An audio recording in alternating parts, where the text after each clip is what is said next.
Breaking news. Eli Whitney died yesterday on January 8th at the age of 59 in New Haven, Connecticut.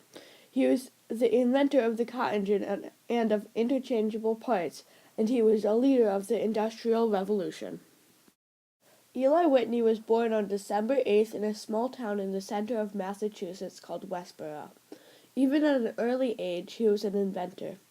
When he was 13 years old, he told his stepmother about her prize table knives. "I could make such ones if I had tools, and I could make tools if I had tools to make them with." He went to Yale University in 1789 and graduated in 1792. He became a teacher, and he was promised a job twice, the second one in Georgia. Both of the offers were empty, and in Georgia, short of cash and far from his home in New England, he befriended Catherine Greene, a plantation owner. Eli Whitney became an inventor and mechanical engineer after plantation workers showed him how hard it was to clean cotton. There were two varieties of cotton grown in America in the 1790s. The first type was easily cleaned of its black seed. They had long staples. The problem with that type was that it only grew on the coast. It could not be grown inland. The country needed more cotton than what could be grown on the coast. The other type was a different kind that grew farther inland with a green seed and short staples. However, this type resisted cleaning, and that stopped southern plantation owners from making it.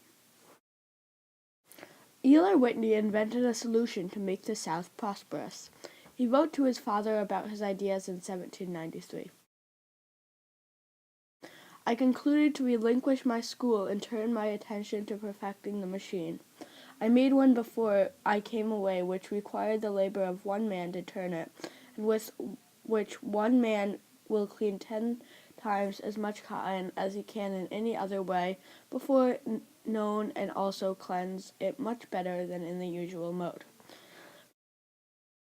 Phineas Miller, his business partner, helped Eli Whitney to commercialize his invention and paved the way for a patent. Also in 1793, Phineas wrote a letter to Thomas Jefferson. Eli Whitney has resided in a family during the last winter, and amidst all the inconveniences which his situation in the country, without tools and without workmen, could throw in his way, has invented a machine for ginning cotton, which promises to be highly useful to the southern states. And I shall not only speak the opinion of Mrs. Greene, but of others who have known Mr. Whitney, in saying that his amiable character has particular claim to private friendship and patronage, at the same time as his strong inventive genius deserves the encouragement of the public. The machine was called the cotton gin. It would clean the seed that before then had been hard to clean. The cotton gin had 4 main parts. The first part was a hopper, which fed the uncleaned cotton into the gin or engine. The second part was a moving cylinder which brought the fiber forward. The breastwork let the fiber through, but not the seed. A final cylinder pulled the fiber forward, but the breastwork didn't let the seed through the gin. Eli Whitney didn't only invent the cotton gin, he also invented the concept of interchangeable parts. With war on the horizon in 1797, he and 26 other contractors bid for a total of 30,200 muskets, and he volunteered to make 10,000 muskets in 2 years. The National Armory had only made 1,000 muskets in 3 years, so this was a very ambitious bid. The National Armory used a traditional method in which a skilled worker made the whole gun by hand. However, Eli Whitney knew that would take too long, so he invented a way to make all of the parts of the same type the same. He had essentially made a way to make all of the parts the same in an assembly line. However, it took Eli Whitney 10 years to make the 10,000 muskets, 5 times the time allotted to him. It ended up that nobody believed him that the parts were all actually interchangeable. He convinced them by having many piles in front of Thomas Jefferson, who was the president at that time, and took one part from each pile and assembled a working musket.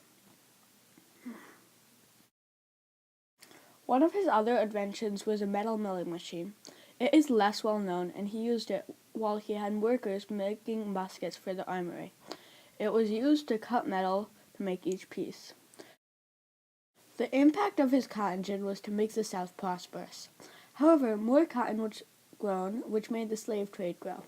The machine made it easier to harvest cotton. He didn't make his fortune on it, but he inspired many farmers to make changes to his machine to make it better. Eli Whitney was an important inventor in America. He will be missed by his wife, Henrietta Edwards, and 4 children.